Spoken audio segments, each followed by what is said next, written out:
Hi friends, अभी हम financial management का chapter SEBI guidelines for raising corporate finance करने जा रहे हैं।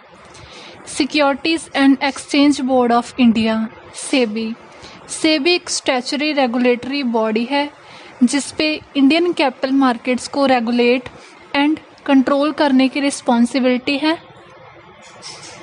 यह सिक्योरिटी मार्केट्स को मॉनिटर और रेगुलेट करती है और कुछ रूल्स और रेगुलेशंस लगाकर इन्वेस्टर्स के इंटरेस्ट को प्रोटेक्ट करती है।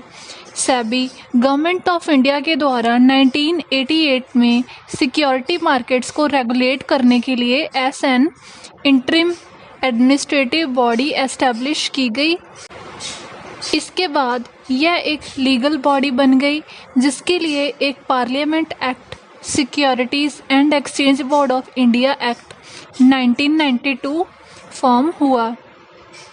पर्पस सेबी का मेन पर्पस इन्वेस्टर्स के इंटरेस्ट को प्रोटेक्ट करना और सिक्योरिटी मार्केट्स को रेगुलेट करना था। इसके फॉलोइंग पर्पसेस हैं। फर्स्ट पॉइंट, इन्वेस्टर्स के राइट को प्रोटेक्ट करना और उन्हें गाइड एंड एजुकेट करना। सेकंड पॉइंट, सिक्योरिटीज़ मार्केट की orderly and healthy growth promote करना। थर्ड पॉइंट, स्टॉक एक्सचेंज में बिजनेस को रेगुलेट करना। फोर्थ पॉइंट, सिक्योरिटीज़ मार्केट में माल प्रैक्टिसेस यानी कि अगर कुछ भी गलत हो रहा हो तो उसे प्रिवेंट करना। फिफ्थ पॉइंट, इंटरमीडियरीज जैसे ब्रोकर्स, मर्चेंट, बैंकर्स एक्सेट्रा में कोड ऑफ कंडक्ट डेवलप करना। Now next topic is functions of SEBI. SEBI की मेन ड्यूटी इन्वेस्टर्स के इंटरेस्ट को प्रोटेक्ट करना और सिक्योरिटीज़ मार्केट को रेगुलेट करना है। इस ड्यूटी को परफॉर्म करने के लिए सेबी फॉलोइंग फंक्शंस परफॉर्म करता है। ए पॉइंट, स्टॉक एक्सचेंज और दूसरी सिक्योरिटीज़ मार्केट्स में बिजनेस को रेगुलेट करता है। B point, stock brokers, sub brokers, share transfer agents, bankers, registrars, investment advisers और सिक्योरिटी मार्केट्स में काम करने वाले दूसरे इंटरमीडियरीज को रजिस्टर एंड रेगुलेट करना। C point, self regulatory organisation को प्रमोट और रेगुलेट करना। डी पॉइंट, सिक्योरिटीज़ मार्केट को फ्रॉडलेंट और अनफेयर ट्रेड प्रैक्टिसेस से प्रिवेंट करना। ई पॉइंट, इंटरमीडियरीज के द्वारा इन्वेस्टर्स को एजुकेट और ट्रेनिंग प्रोवाइड करने से रोकना। एफ पॉइंट, सिक्योरिटीज़ में इनसाइडर ट्रेनिंग को रोकना। जी पॉइंट, शेयर्स के सब्सटेंशियल एक्विजिशन को कंट्रोल करना। एच पॉइंट, इंस्पेक्शन के लिए किसी भी तरह की इंफॉर्मेशन कॉल करना। आई पॉइंट, उन सभी फंक्शंस को परफॉर्म करना और पावर्स को यूज़ करना जो सेंट्रल गवर्नमेंट के द्वारा या सिक्योरिटीज़ कंट्रोल एक्ट 1956 के अकॉर्डिंग उसे दी गई हों। जे पॉइंट, इस सेक्शन के पर्पस के लिए फ़ीस या कोई और चार्जेस लगाना या इम्पोज करना। के पॉइंट, अबव पर्पसेस में रिसर्च कंडक्ट करना। ई पॉइंट, इन फंक्शंस को परफॉर्म करने के लिए नेसेसरी इन्फॉर्मेशन कॉल करना या फर्निश करना उन एजेंसीज को जो बोर्ड में स्पेसिफाइड है। एम पॉइंट, किसी भी दूसरे फंक्शंस को परफॉर्म करना जो प्रेस्क्राइब्ड हों। Now powers of SEBI. First point, power of inspection. Board के पास ये पावर है कि वो किसी भी बुक या रजिस्टर या किसी डॉक्यूमेंट या रिकॉर्ड या किसी लिस्टेड पब्लिक कंपनी या प्राइवेट कंपनी की इंस्पेक्शन कर सकता है जहां पर उसे यह बिलीव हो कि ऐसी कंपनी इनसाइडर ट्रेनिंग या फ्रॉडलेंट या अनफेयर ट्रेड प्रैक्टिसेस में इन्वॉल्व है। Second point, power of civil court. Board के पास सिविल कोर्ट की सभी पावर्स हैं जिसमें फॉलोइंग मैटर्स में सूट कर सकता है। First point, book of accounts या किसी दूसरे डॉक्यूमेंट्स की बोर्ड के द्वारा स्पेसिफाइड टाइम और प्लेस पे डिस्कवरी और प्रोडक्शन करना। सेकंड पॉइंट, पर्सन की अटेंडेंस चेक करना और देखना कि वो ओथ पे काम कर रहे हैं या नहीं। थर्ड पॉइंट, किसी पर्सन की बुक्स, रजिस्टर या किसी दूसरे डॉक्यूमेंट की इंस्पेक्शन करना। फोर्थ पॉइंट, डॉक्यूमेंट की एग्जामिनेशन के लिए कमीशंस इशू करना। थर्ड पावर है power to suspend, restrain, attach etcetera board, investors या स्टॉक मार्केट्स के इंटरेस्ट के लिए फॉलोइंग मेजर्स ले सकता है। फर्स्ट पॉइंट, एक रिकॉग्नाइज्ड स्टॉक एक्सचेंज में वो किसी सिक्योरिटी की ट्रेडिंग को सस्पेंड कर सकता है। सेकंड पॉइंट, सिक्योरिटीज़ मार्केट को असेस करने से कुछ पर्सन्स को रिस्ट्रेन करना या सिक्योरिटीज़ मार्केट से रिलेटेड किसी पर्सन को सिक्योरिटीज़ को बाय, सेल या उनमें डील करने से प्रोहिबिट करना या उसे मना कर देना। थर्ड पॉइंट, इन्वेस्टिगेशन के अंडर किसी ट्रांजैक्शन से रिलेटेड सिक्योरिटीज़ को सीज या रिटेन करना। फोर्थ पॉइंट, एक्ट के किसी प्रोविज़न की वायलेशन में इन्वॉल्व सिक्योरिटीज़ मार्केट से रिलेटेड किसी पर्सन या इंटरमीडियरी के बैंक अकाउंट या किसी दूसरी प्रॉपर्टी को अटैच करना उतने पीरियड के लिए जो 90 डेज से एक्सीड ना कर रहा हो। फिफ्थ पॉइंट, सिक्योरिटीज़ मार्केट के किसी पर्सन को यह डायरेक्शन देने कि वो इन्वेस्टिगेशन के अंडर किसी भी ट्रांजैक्शन के साथ रिलेटेड किसी एसेट को डिस्पोज ऑफ या रिमूव नहीं करेगा। Fourth point, power to levy penalties. SEBI के पास ये पावर है कि वो section 15A, B, C, D, E, EA, EB, F, G, H के अंडर किसी भी इंक्वायरी को प्रिस्क्राइब्ड मैनर में होल्ड करने के बाद उस पर पेनल्टीज़ लगा सकता है। Fifth point, power regarding protection of investors. Board investors के इंटरेस्ट को प्रोटेक्ट करने के लिए रेगुलेशंस स्पेसिफाई कर सकता है और कोई जर्नल या स्पेसिफिक ऑर्डर पास कर सकता है, जैसे किसी कंपनी को कोई डॉक्यूमेंट ऑफर करने या प्रोस्पेक्टस इशू करने से मना कर देना। बोर्ड के पास ये पावर भी है कि वो सिक्योरिटीज़ की लिस्टिंग और ट्रांसफ़र के लिए रिक्वायरमेंट स्पेसिफाई कर सकता है। Sixth point, power to investigate. जहाँ पे बोर्ड को यह बिलीव हो कि सिक्योरिटी मार्केट के किसी पर्सन या इंटरमीडियरी के द्वारा इस एक्ट की किसी प्रोविज़न या रूल और रेगुलेशंस को वायलेट किया जा रहा है, तो वो किसी भी टाइम सिक्योरिटीज़ मार्केट से एसोसिएटेड किसी पर्सन या इंटरमीडियरी के अगेंस्ट रिटन में इन्वेस्टिगेशन के ऑर्डर पास कर सकता है। Seventh point, power to issue directions.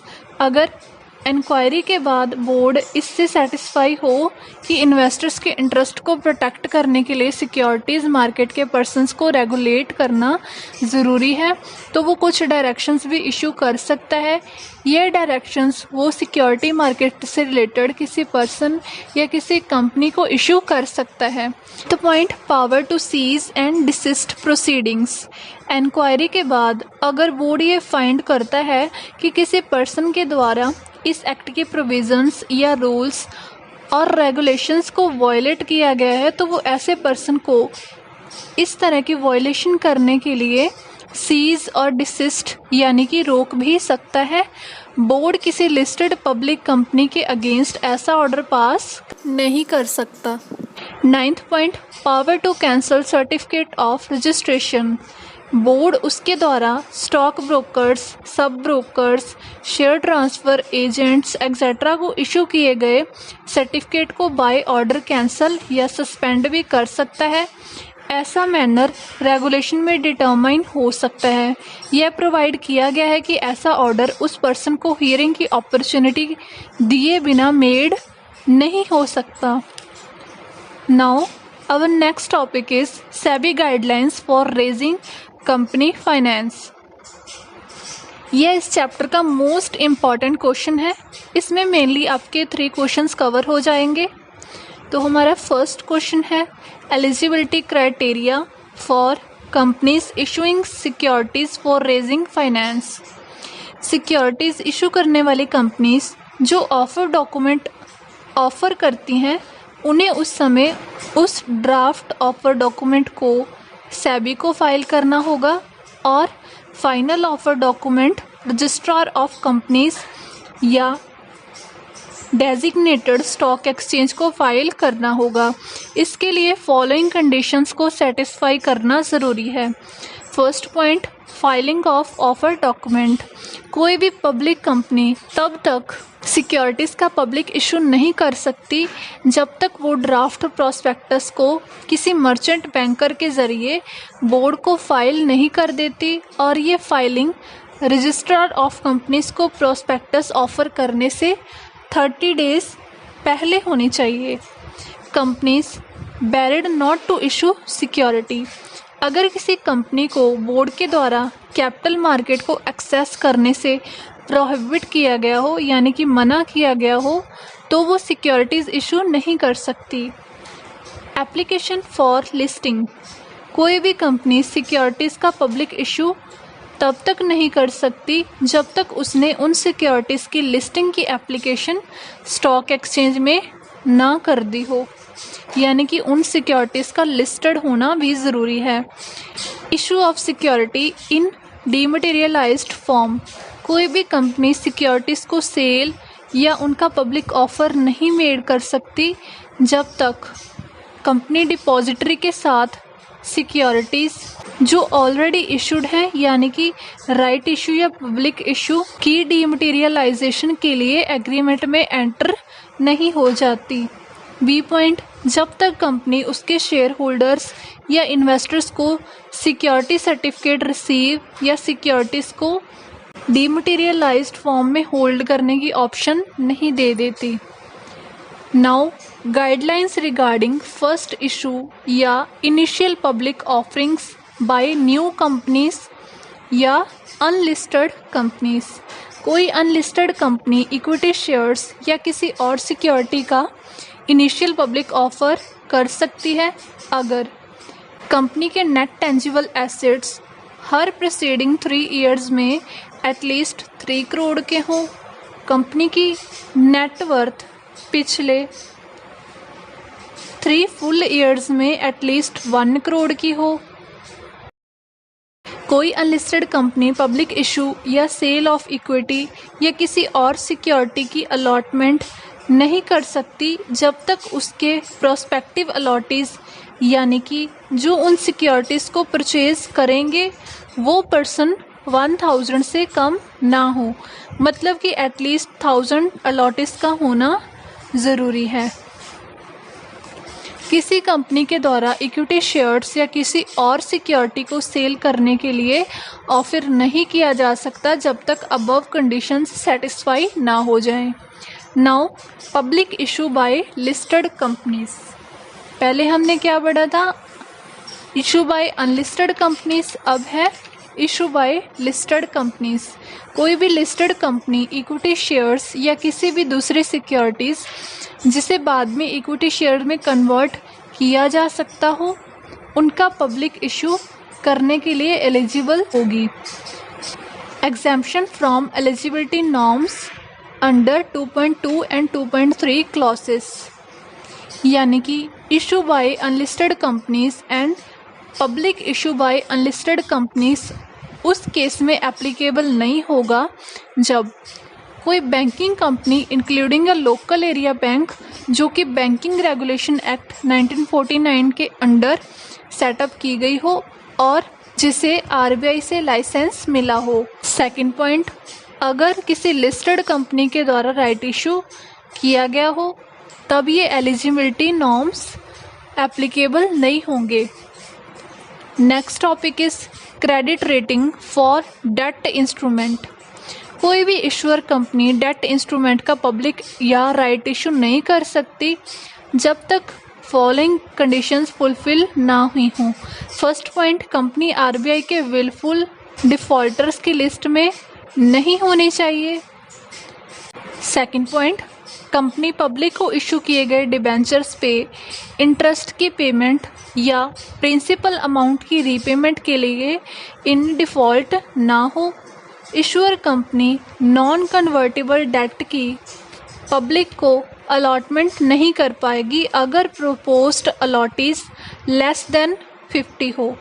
ऐसे केस में कंपनी को पूरी सब्सक्रिप्शन अमाउंट को रिफंड करना पड़ेगा। जहां credit ratings more than two credit rating agency से ऑब्टेन की गई हो तो कंपनी को सभी credit rating including unaccepted credit ratings disclose करनी होंगी। प्रीवियस 3 ईयर्स में ऑब्टेन की गई क्रेडिट रेटिंग्स को जो किसी लिस्टेड सिक्योरिटीज़ के लिए दी गई हों उन्हें डेट इंस्ट्रूमेंट में पब्लिक या राइट इशू में इंश्योरर कंपनी के द्वारा ऑफर डॉक्यूमेंट में डिस्क्लोज किया जाएगा। Next topic is IPO grading. IPO means initial public offer. कोई भी अनलिस्टेड कंपनी इक्विटी शेयर्स या किसी और सिक्योरिटी जिसे बाद में इक्विटी में कन्वर्ट किया जा सके उसका IPO यानी कि इनिशियल पब्लिक ऑफर नहीं कर सकती जब तक फर्स्ट पॉइंट वो अनलिस्टेड कंपनी एटलीस्ट किसी एक क्रेडिट रेटिंग एजेंसी से उसके IPO के लिए ग्रेडिंग ऑब्टेन नहीं कर लेती। सेकंड पॉइंट, जब तक वो सभी ऑब्टेन्ड ग्रेडिंग्स को डिस्क्लोज नहीं कर देती। थर्ड पॉइंट, और जब तक IPO के ग्रेडिंग के लिए इनकर होने वाले सारे एक्सपेंसेस वो अनलिस्टेड कंपनी बॉर्न नहीं कर लेती जिसके IPO की ग्रेडिंग हो रही हो। Next topic, partially paid up shares. कोई भी कंपनी तब तक इक्विटी शेयर्स या किसी और सिक्योरिटी का पब्लिक इशू या राइट इशू नहीं कर सकती जब तक उसके existing partly paid up shares को स्पेसिफाइड मैनर में वो फुली पेड नहीं कर देती। Now our next topic is slide features of SEBI guidelines with respect to the pricing of public issue. No restriction on pricings. Public issue की pricing पे कोई restriction नहीं है। पब्लिक इशू के लिए एलिजिबल कंपनीज उनके इक्विटी शेयर्स या किसी सिक्योरिटी की फॉलोइंग केसेस में फ्रीली प्राइसिंग कर सकती हैं।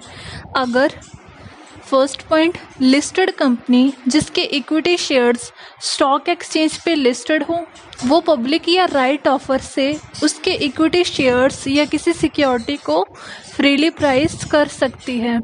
सेकंड पॉइंट, कोई अनलिस्टेड कंपनी जो पब्लिक इशू के लिए एलिजिबल हो और उसकी सिक्योरिटीज़ स्टॉक एक्सचेंज पे लिस्टेड हो जिसका वो पब्लिक या राइट इशू करेगी तो वो उनकी फ्रीली प्राइसिंग कर सकती है।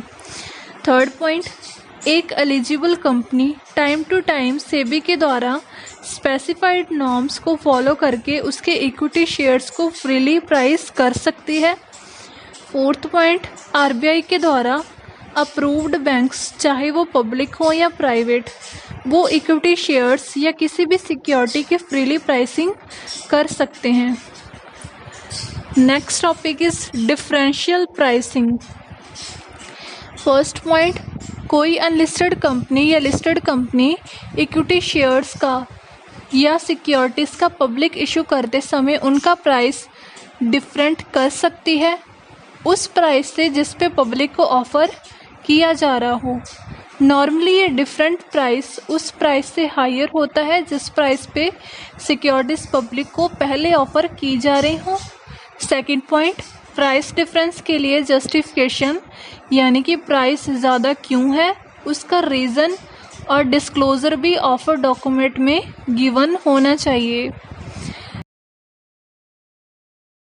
Next topic, SEBI guidelines for issue of debt instrument. Convertible या नॉन कन्वर्टेबल डेट इंस्ट्रूमेंट्स को ऑफर डॉक्यूमेंट के थ्रू ऑफर करने वाली कंपनी को फॉलोइंग प्रोविजंस को फॉलो करना होगा। First one is requirement of credit rating. यह हम पीछे ऑलरेडी पढ़ चुके हैं, आप वहाँ से पढ़ लेना। नेक्स्ट पॉइंट है requirements in respect of debenture trustee. First point, कोई कंपनी उसके डिबेंचर के सब्सक्रिप्शन के लिए प्रोस्पेक्टस या लेटर ऑफ ऑफर इशू नहीं कर सकती जब तक वो 1 या मोर डिबेंचर ट्रस्टीज़ यानी कि जो पर्सन इशूअर कंपनी और इन्वेस्टर के बीच इंटरमीडियरी का काम करते हैं उन्हें एक्ट की प्रोविजंस के अकॉर्डिंग अपॉइंट नहीं कर लेती। सेकंड पॉइंट, डिबेंचर ट्रस्टीज़ को ट्रस्ट डीड इशू के क्लोजर के with in 3 months he issuer company के द्वारा दी जानी चाहिए। थर्ड पॉइंट, डिबेंचर ट्रस्टीज को वो सभी पावर्स दी जानी चाहिए जिनसे वो डिबेंचर होल्डर्स के इंटरेस्ट को प्रोटेक्ट कर सके, इंक्लूडिंग उन्हें यह राइट भी नहीं देना चाहिए कि वो डिबेंचर होल्डिंग्स की कंसल्टेशन पे एक नॉमिनी को भी अपॉइंट करें। Now creation of debenture redemption reserve. Issued debentures के रिडेम्पशन के लिए कंपनी को कंपनीज एक्ट 2013 के अकॉर्डिंग डिबेंचर रिडेम्पशन रिजर्व भी क्रिएट करना चाहिए। Redemption, issuer company offer document के अकॉर्डिंग डिबेंचर्स रिडीम कर सकती है।